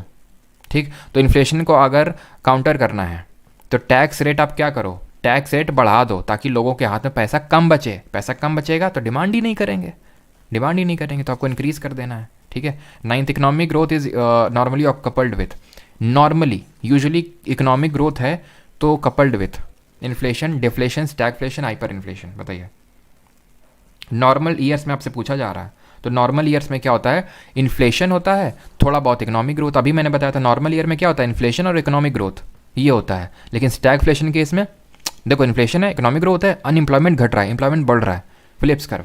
लेकिन स्टैगफ्लेशन केस में सारी चीज़ें उल्टी पड़ जाती हैं। ठीक है, the situation in an economy where unemployment is prevailing is known as, बताइए किसी अर्थव्यवस्था में वहाँ वह स्थिति जहाँ बेरोजगारी व्याप्त है कहलाती है। Galloping inflation, stagflation, hyper inflation, individual debt, क्या बोलेंगे इसको, स्टैगफ्लेशन, सिंपल। ठीक, 11th, what type of unemployment is generally found in the agricultural sector of India. Bharat में ये सारे क्वेश्चन आए हुए हैं, ये मत सोचिएगा लिखा हुआ नहीं है, आप सर्च भी कर सकते हैं, आपको ये मिल जाएंगे। ये आए हुए क्वेश्चन यहाँ पे लिखना मैं भूल गया हूँ। ठीक है, कि किस एग्ज़ाम में है, जल्दी में थोड़ा सा, बाकी क्वेश्चन सारे आए हुए हैं आपके। 9 क्वेश्चन में क्या 9 क्वेश्चन में क्या 9 क्वेश्चन में economic growth is normally coupled with inflation. Generally जब इन्फ्लेशन होता है तो इकोनॉमिक ग्रोथ होता है। वही जो मैं बोल रहा था कि इन्फ्लेशन थोड़ा इकोनॉमी के लिए ज़रूरी है। ठीक है, तो generally found in the agricultural sector. कौन सा होगा इसमें? डिसगाइज्ड होगा, ऑप्शन नंबर डी। ठीक है, consider the following statement about the unemployment in India. Seasonal unemployment is mainly found in urban areas. Educated unemployment people are mainly found in the rural areas of India. Higher cropping intensity is desirable for reducing unemployment in the rural economy. बताइए, अब यहाँ पे आप question को pause करके करिए। ठीक है, यहाँ पे आपको थोड़ा सा पीछे लेके चलता हूँ। ठीक है, डिफरेंट टाइप के अनएम्प्लॉयमेंट पढ़े थे। अब जरा मैं आपसे पूछता हूँ, स्ट्रक्चरल, ठीक है, educated, frictional, disguised, cyclical, seasonal, ये कहाँ पे देखने को मिलेंगे? प्राइमरीली देखो, देखने को रूरल में भी देखने को मिल सकते हैं, अर्बन में भी। लेकिन अगर मैं पूछूं रूरल में ज़्यादा हो कि अर्बन में, एजुकेटेड वाला अर्बन में ज़्यादा होगा, क्योंकि अर्बन में बच्चों ने मतलब पढ़ाई लिखाई कर रखी है, डिग्री ले रखी, बट फिर भी एम्प्लॉयमेंट नहीं है। स्ट्रक्चरल भी यूजुअली हमें वहीं देखने को मिलता है। ठीक, फ्रिक्शनल अर्बन में देखने को मिलता है ना, कि बेटर जॉब पर्सपेक्टिव। रूरल में क्या जॉब ही नहीं, पहले जॉब तो लगे। डिसगाइज्ड कहाँ देखने को मिलेगा? रूरल में देखने को मिलेगा। सीजनल रूरल में देखने को मिलेगा ज़्यादा हमें, है कि नहीं। साइक्लिकल अर्बन में थोड़ा सा ज़्यादा देखने को मिलता है, रूरल में भी, ये दोनों में हम बोल सकते हैं। ठीक है, क्यों है समझ में आता है ना, क्योंकि डिसगाइज्ड की अगर हम बात करें तो एग्रीकल्चर कहाँ होता है? रूरल में होता है। सीजनल, सीजन में काम, तो कुम्हार वगैरह हो गए जो छोटे छोटे काम कर रहे हैं, एक सीज़न में तो काम रहता है उनको, लेकिन फिर नहीं रहता है काम। ठीक, और सीज़न हो गया या फिर कोई त्योहारी सीज़न जिसको भी बोल सकते हैं हम। ठीक है, और फ्रिक्शनल क्या है? जहाँ बेटर जॉब पर्सपेक्टिव, तो बेटर जॉब पर्सपेक्टिव के लिए लोग कहाँ पे सर्च करते हैं? अर्बन में। रूरल में तो जॉब ही नहीं है ना, तो बेटर जॉब की क्या बात आई यहाँ पे फिर। ठीक है, तो आई होप आप समझ पा रहे होंगे फीलिंग्स को। अभी आते हैं, इस क्वेश्चन को करते हैं। तो seasonal unemployment is mainly found in the urban areas, ये बात बिल्कुल गलत हो जाएगी। ठीक है, पहले वाले को हम हटा सकते हैं, इसको हटा सकते हैं। बी, सी अपने आप सही हो गया, बी को देखना है। इस तरह से क्वेश्चन को किया जाता है। अगर आप श्योर हैं कि ये तो हो ही नहीं सकता है तो आप एलिमिनेट करिए ऑप्शन को तुरंत। ठीक है, ये खासकर सीजीएल मेंस में बहुत हेल्प करेगा आपको। अगर यहाँ पे हैं स्टूडेंट्स तो, जो कि हैं बिल्कुल हैं, लेकिन बाकी में भी हेल्प करेगा। जैसे कि ये क्वेश्चन सीजीएल प्री 2023 का ही क्वेश्चन है, ये इसी बार का ही क्वेश्चन है 2023 का। ठीक है, उसमें क्वेश्चन आया है, ये प्री में आया है। ठीक है, तो बिल्कुल हेल्प करेगा आपको उसमें भी। लेकिन मेंस में थोड़ा इस टाइप के ज़्यादा क्वेश्चंस आते हैं, तो इस तरह से आपको करना होता है। Educated unemployed people are mainly found in rural areas. अभी मैंने बताया कि, या फिर खुद भी सोच सकते हो कि एजुकेटेड अनएम्प्लॉयमेंट कहाँ पे होंगे? ज़्यादातर लोग एजुकेटेड अर्बन में होते हैं, फिर भी अनएम्प्लॉयड हैं। दूसरा भी गलत, बचता सिर्फ एक ऑप्शन है, ओनली सी। ठीक, in India what type of unemployment is created due to lack of unemployable skills among the educated youth. Bharat में कौन सा टाइप ऑफ अनएम्प्लॉयमेंट है due to lack of unemployable skills among the educated youths in India? बताइए। Frictional दोनों में होगा, बिल्कुल frictional दोनों में नहीं, लेकिन मेनली अर्बन में आपको देखने को मिलेगा। बेटर जॉब पर्सपेक्टिव्स, ठीक है, बेटर जॉब पर्सपेक्टिव्स के लिए जो कुछ टाइम अनएम्प्लॉयड लोग रहते हैं, ठीक है, तो वो आपको यूजुअली देखने को मिलता है अर्बन में। ठीक है, जैसे कि कोई एक कंपनी ए में काम करता है, ठीक है, फिर वो कंपनी बी के लिए अप्लाई करने के लिए वो कुछ टाइम के लिए अनएम्प्लॉयड रहता है, या फिर कंपनी ए से कंपनी बी में स्विच करने के टाइम पे वो अनएम्प्लॉयड रहता है, तो फ्रिक्शनल अनएम्प्लॉयमेंट कहलाएगा वो। ठीक है, अंशिका जी। स्ट्रक्चरल लोगों के आंसर आ रहे हैं, जबकि मैं बोल चुका था कि अगर एजुकेटेड कीवर्ड लिखे तो एजुकेटेड आंसर होगा, लेकिन ना, क्वेश्चन ध्यान से पढ़ ही नहीं रहे। मैं बिल्कुल मानता हूँ कि यहाँ पे स्किल लिखा हुआ है, और जब there is a mismatch between worker skill and availability of jobs, structural होता है। लेकिन उसने दो कीवर्ड डाल रखे हैं, इन इंडिया, भारत में, एजुकेटेड यूथ के अमंग में, ड्यू टू लैक जो अनएम्प्लॉयबल स्किल्स हैं वो एजुकेटेड अनएम्प्लॉयमेंट कहलाएगा। अगर ये कीवर्ड ना होता, सिर्फ वो लिखता स्किल गैप है, मिसमैच है वर्कर स्किल और जो जॉब अवेलेबल है, तो हम बोल सकते थे। ठीक है, due to lack of unemployable skills among educated youth, तो आपका एजुकेटेड अनएम्प्लॉयमेंट होगा। 8 दोबारा बताओ। अच्छा, क्यों नहीं, बिल्कुल। During period of inflation tax rate should, inflation के समय टैक्स रेट को क्या करना चाहिए? बढ़ाना चाहिए, घटाना चाहिए? इन्फ्लेशन का मतलब है लोगों के हाथ में मान लेते हैं पैसा बहुत ज़्यादा बढ़ गया है, तो बढ़ गया तो टैक्स रेट बढ़ा दो। टैक्स दो तरह के हो सकते हैं, प्रत्यक्ष, अप्रत्यक्ष, डायरेक्ट, इनडायरेक्ट। मान लो कि डायरेक्ट टैक्स बढ़ा दिया। अब डायरेक्ट टैक्स कौन देता है? जो अच्छा खासा पैसा कमाते हैं थोड़ा बहुत, तो वही इनकम टैक्स के दायरे में आते हैं। तो या तो वो उनका पैसा घटा दो तो डिमांड, लेकिन अगर और भी ज़्यादा डिमांड घटानी तो इनडायरेक्ट टैक्स घटा दो। इनडायरेक्ट टैक्स जैसे फॉर एग्जांपल जीएसटी मतलब बढ़ा दो। तो जब जीएसटी बढ़ा दोगे आप, जैसे मान लो कि जीएसटी बढ़ा दी गवर्नमेंट की एजुकेशन में, ऐसे 50% जीएसटी लगेगा, तो मैं क्या करूँगा, मैं आपकी फ़ीस बढ़ा दूंगा। तो जो पैसा आपके पास थोड़ा बहुत बचता था वो भी नहीं बचेगा। तो हर चीज़ में जीएसटी बढ़ेगा तो ज़्यादा दाम हो जाएंगे, तो आपके पास कम पैसा बचेगा। कम पैसा बचेगा इकोनॉमी में तो इन्फ्लेशन को काउंटर कर लिया जाएगा उससे।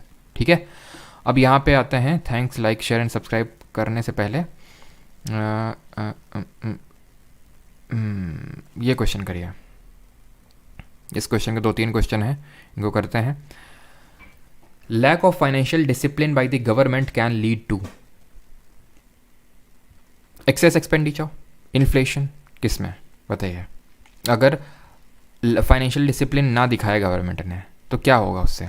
मतलब कि कुछ भी किए जा रहे हैं, कोई मतलब पैसा नहीं, जैसे जिम्बाब्वे वाला मैंने एग्जांपल दिया था कि जैसे आलिया भट्ट को बना दिया जाए फाइनेंस मिनिस्टर तो वो खूब बोल रहे कि खूब पैसा प्रिंट करो। ये क्या है? Lack of financial discipline. तो उससे इन्फ्लेशन बढ़ेगा और फालतू के खर्चे बढ़ेंगे।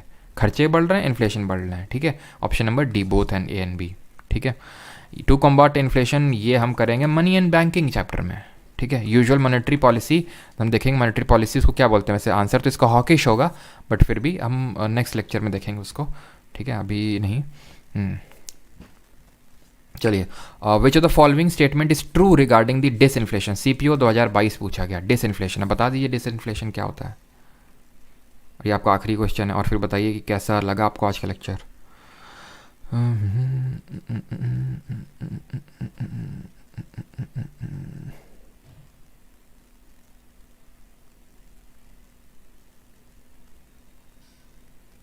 चिराग सिंह चौधरी, अगर इन्फ्लेशन कॉस्ट पुश हुई तो भी टैक्स बढ़ाएंगे क्या? देखो, कॉस्ट पुश में क्या है कि चीज़ों के दाम बढ़ रहे हैं क्योंकि सप्लाई साइड से कमी हो रही है। सप्लाई साइड से कमी हो रही है, लेकिन लोगों के पास तो उतना ही पैसा है, तो बिल्कुल लोगों के पास हाथ में पैसा कम कर दो तो उसके वजह में थोड़ी डिमांड भी कम हो जाएगी। लेकिन यहाँ पे सही ये रहेगा कि आप सप्लाई साइड से उसको काउंटर करने की कोशिश करो कि कोई ऐसा तो नहीं कोई होर्डिंग कर रहा है, कोई थोक में रख रखा है ताकि चीज़ों के दाम बढ़ें और एकदम से फिर निकालें।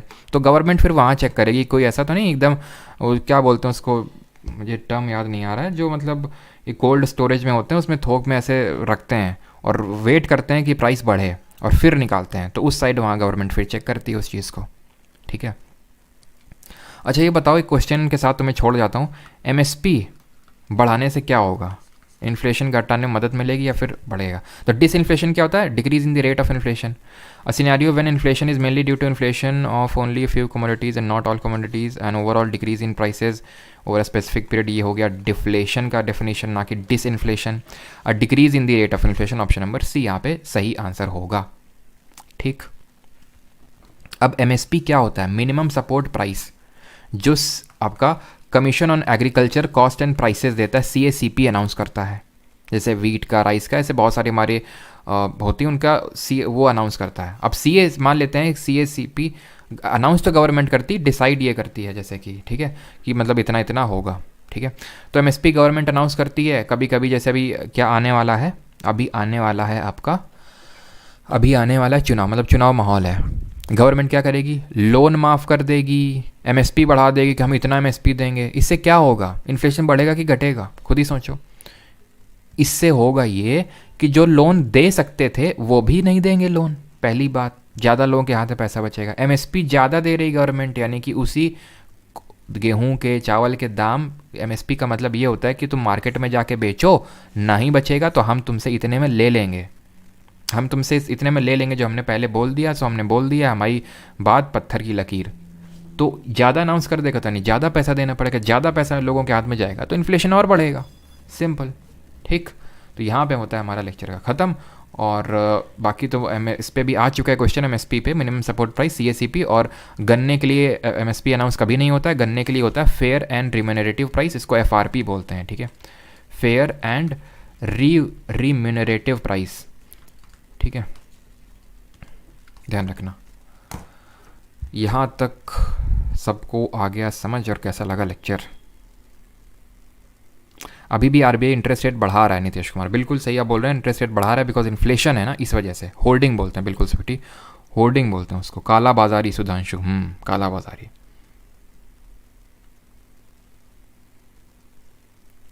Inflation is directly proportional to unemployment. No no no no Sahil Dhillon. In general cases में इन्फ्लेशन अगर बढ़ता है, थोड़ा थोड़ा होता है, तो अनएम्प्लॉयमेंट कम होता है। इनवर्स रिलेशनशिप होता है, ये फिलिप्स जी ने बोला था, जो कि इन जनरल लेवल में ट्रू है। बट स्टैगफ्लेशन की सिचुएशन में ये चीज़ पलट जाती है। गज़ब पढ़ाते हो, अच्छा थैंक यू। हॉकिश बता दीजिए। अमन जी थोड़ा सुना करिए ध्यान से, मैंने क्या बोला था। हॉकिश में अगले लेक्चर में पढ़ाऊंगा कि हॉकिश मॉनेटरी पॉलिसी होती है टाइट मॉनेटरी पॉलिसी, जहाँ पे आरबीआई अपने रेट्स वगैरह को सबको, जैसे बैंक रेट, रेपो रेट इनको इंक्रीज़ करेगी, सीआरआर एसएलआर इनको इंक्रीज़ करेगी, ताकि वो इन्फ्लेशन को कम्बाट कर सके। फिर आप पूछेंगे सर सीआरआर एसएलआर क्या होता है, रेपो रेट क्या होता है, रिवर्स रेपो रेट क्या होता है। हाँ, तो फिर इसी से मैंने नहीं बताया ना, मैंने आपको बताया, तो मैं अगले लेक्चर में आपको ये सारी चीज़ें देखेंगे। सर आप short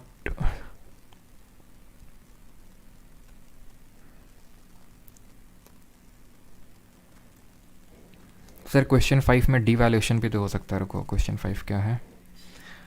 if there is a lack of money supply in comparison to the supply of goods and services then the possible consequence would be. नहीं नहीं नहीं, डीवैल्यूएशन हम देखेंगे, ये सारी चीज़ें करेंसी की करी जाती हैं, वो हम देखेंगे जब मनी एंड बैंकिंग देखेंगे ना, बैलेंस ऑफ पेमेंट वगैरह सब, तो वहाँ देखेंगे। डीवैल्यूएशन का मतलब क्या होता है वो हम देखेंगे जब मनी के देखेंगे। डीवैल्यूएशन, एप्रिसिएशन, डेप्रिसिएशन, तब आपको समझ में आएगा। ये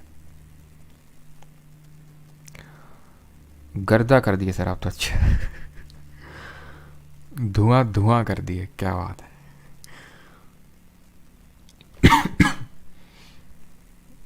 गाना, वैसे गाना मैं सुनाता तो हूँ, लेकिन मतलब मैं खुद गा के नहीं सुनाता हूँ ऐसे ही मैं मोटिवेट करने के लिए सुनाता हूँ बैचेस में, लेकिन यहाँ पे अगर मैं सुना दूंगा तो फिर कॉपीराइट स्ट्राइक आ जाएगा, है ना।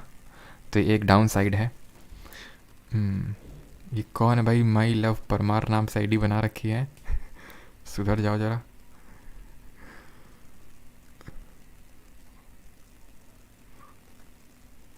ओके सर, सुनाइए कुछ।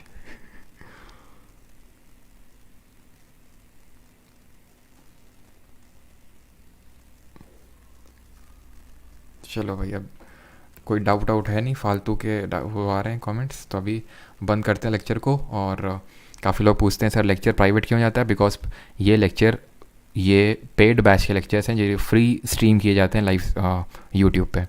जो रिकॉर्डिंग्स, इनके handwritten notes both in English and Hindi, Parmar academy app, जिसका लिंक डिस्क्रिप्शन में वहाँ मिल जाएगा। www.parmaracademy.in पे भी आपको ये मिल जाएगा, जहाँ पे आप कोर्स में आप कर सकते हैं। परमार्स जीके बैच नाम से आपको वो बैच दिख जाएगा सबसे टॉप पे। Alright, thank you to all. मिलते हैं वाईटी शॉर्ट जब आना स्टार्ट हो जाएंगे आपके, ठीक है।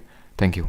बाकी आज आपको जुलाई मंथ की करंट अफेयर्स की PDF भी मिल जाने वाली परमार SSC टेलीग्राम पे। ऑलराइट, धन्यवाद सभी को।